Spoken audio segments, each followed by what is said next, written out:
Dans les vidéos précédentes, nous avons parlé de l'ossification endochondrale et endoconjonctive. Nous avons dit qu'ils formaient du tissu osseux, mais nous n'avons pas parlé du tissu spongieux ou du tissu aversien ou compact qui constitue nos os matures. Dans cette vidéo, nous allons aborder la formation de ces différents os. D'abord, combien de types d'ossification a-t-on ? On a 3 principales d'ossification, primaire, secondaire et tertiaire. L'ossification primaire est la formation du tissu primaire et elle comprend les ossifications endoconjonctives et endochondrales. L'ossification secondaire est la formation de tissu osseux lamellaire ou mature à partir d'un tissu osseux primaire. Toutes les deux se font lors de l'embryogénèse. L'ossification tertiaire, elle, est le remaniement du tissu osseux et elle se fait durant toute la vie d'un individu. D'accord, donc l'ossification primaire forme l'os primaire, mais quel est cet os ? C'est l'os primaire, réticulaire ou fibreux, qui est non lamellaire, faiblement minéralisé et immature. Alors maintenant, petite remarque, dans la vidéo de l'ossification endoconjonctive, nous avons dit qu'elle concernait les os plats et les clavicules, mais pas seulement. Elle permet aussi la formation du tissu osseux périostique, notamment celui autour de la diaphyse des os lents, mais aussi autour des os courts. Troisièmement, quels sont les mécanismes de formation du tissu lamellaire ? Donc lamellaire, ça veut dire qu'il y a des lamelles. Ok.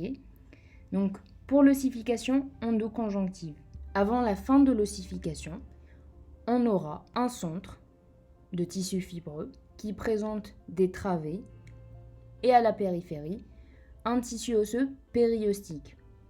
Ce sont les travées d'os fibreux qui sont sous le périoste, qui s'épaississent pour former une gaine d'os fibreux.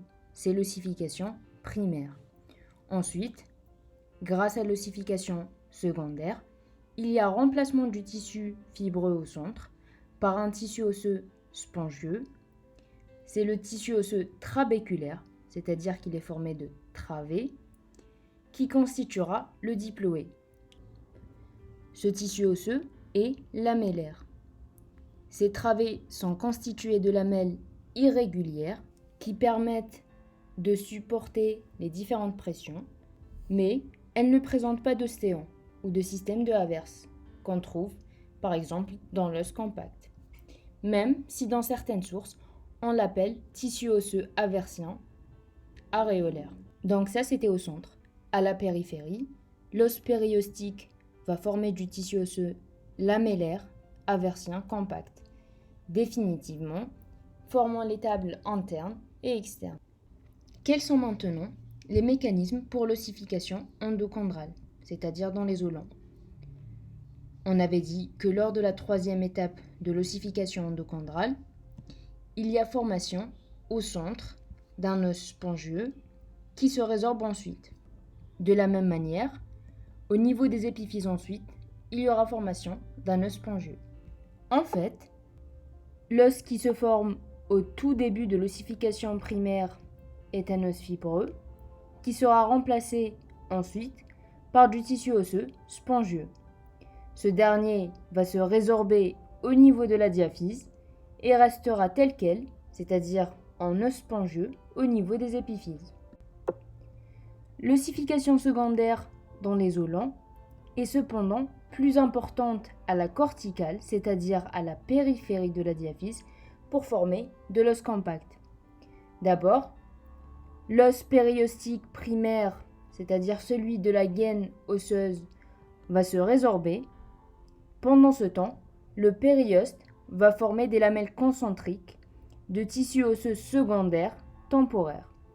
Ensuite, ce tissu osseux secondaire va être résorbé par ostéoclasie, formant des lacunes de Hauschip, qui vont d'abord perpendiculairement à la diaphyse, formant les futurs canaux de Volkmann, ensuite parallèlement à la diaphyse, formant les futurs systèmes de Havers. Il restera à la périphérie des lamelles concentriques de tissus osseux périostiques secondaires temporaires, formant les systèmes fondamentaux externes et internes. Entre eux, on aura un tissu osseux lamellaire aversien dense, le tout formant un tissu osseux compact. L'ossification tertiaire, elle, se fera tout au long de la vie pour permettre le remodelage de l'os. Voilà, c'est tout pour aujourd'hui. J'espère que la vidéo vous a plu. Si vous avez des questions, n'hésitez pas à les mettre dans les commentaires et à la semaine prochaine.